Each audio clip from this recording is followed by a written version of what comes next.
Sprouts will soon launch its first ever chain-wide loyalty program. According to Grocery Dive, after showing promising results across test markets in 2024, Sprouts Farmers Market's long-awaited loyalty program will begin a phased rollout in Q3 of 2025, CEO Jack Sinclair said during a Thursday call to investors.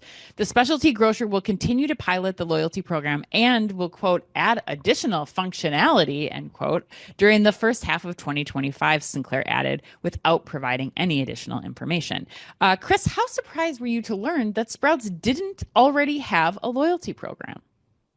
Oh my God, Ed, probably about as shocked as Jack Sinclair was when he interviewed to be the CEO back in 2019. I mean, I can only imagine the look on his face. He's probably like, what? WTF? You guys don't have a loyalty program? You can Yeah. probably see the dollar signs streaming through his eyes at that point. Like, I gotta take this job because that's the low-hanging fruit. He's probably pitched that. I can see him like when he's interviewing people to come to Sprouts, he's like, dude, guys, they don't even have a loyalty program. That's the Yeah. opportunity we're talking about here. You Right. come, we're gonna kill this. We're gonna do so well. And Sprouts is killing it. That's the thing that's crazy Hmm. too. They don't have a loyalty program and they're killing it. The comps 11.5% last quarter, and a loyalty program is only going to add fuel to the fire.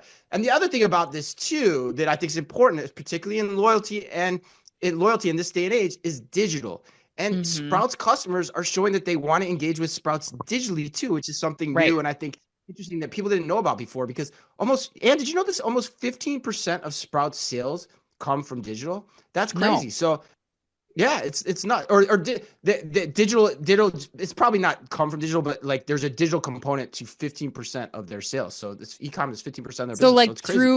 through like Instacart or something, that's where people are finding them right now? Yeah, Or probably like yeah. Instacart, curbside. It probably includes Okay. curbside pickup. All the Okay. e-commerce all the Okay. e-commerce Got it. sales. 50, they Got it. said e-commerce is 15% of their business. So, you know, Jack and his team are just doing an awesome job. And the fact that this is a bullet in the chamber that is just now being loaded is wild to me. It's absolutely wild. Like, how does a grocer not have a loyalty program? My I don't co-op has a loyalty program down the I road, know. right? Like, I know. it's just But it's it's nuts. weird though. Like, have you ever noticed that I mean, granted, we are only stopping in Sprouts when we're traveling because we still don't have one Yeah, we don't nearby. have one. Yeah. But like I've never even thought about that or noticed it going into a Sprouts before. Like I'm just like, oh, I just really like shopping in this store. It's great and things Yeah. are fresh and quality is good and all these things. So I think you're 100% right. I mean, we talked about this last week with Save a Lot too. Like they don't have a loyalty program. They didn't have a loyalty program either. This is like the Yeah. easiest low-hanging fruit that you can get, like you said.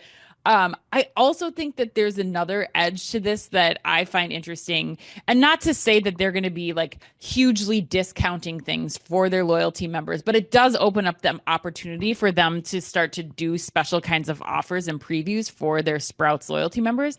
But I think that Sprouts still is a little bit higher price point than Trader Joe's. And now I Yeah. think that once you start to bring this loyalty program in and you're giving these discounts, like I think there's going to be a huge grab from the Trader Joe's audience who are like, this Sprouts has better Mm. quality. They have national brands in there. It's really going to lead people from Trader Joe's. And I think conversely, you also have a pull that you'll get from Whole Foods participants too, or Whole Foods customers too, because you don't have the 100%. cold, sterile environment that you talked about with the Whole Foods Amazon partnership. Now you Yep. have like all the best parts of Sprouts, the best quality, the best store experience, and now potentially a lower price point for it. I mean, I think that they've just got it in the bag, and it's like we already have said, watch out for Sprouts, but I think they're on a trajectory with this that you talked about, like it's going to be a huge, huge impact as they continue to expand across the country. Yeah, they're only in 24 states. The other point I make on what you just said too is like is Sprouts willingly admit they're an additional trip, right? Like you're the Hmm. trip you stop at Sprouts when you're going on another errand, right? And so a loyalty program only amplifies the fact that you would want to stop there on that trip. So it's perfectly synergistic with how they Yeah. position themselves in the market. To your point about grabbing Trader Joe's and Whole Foods customers over time. So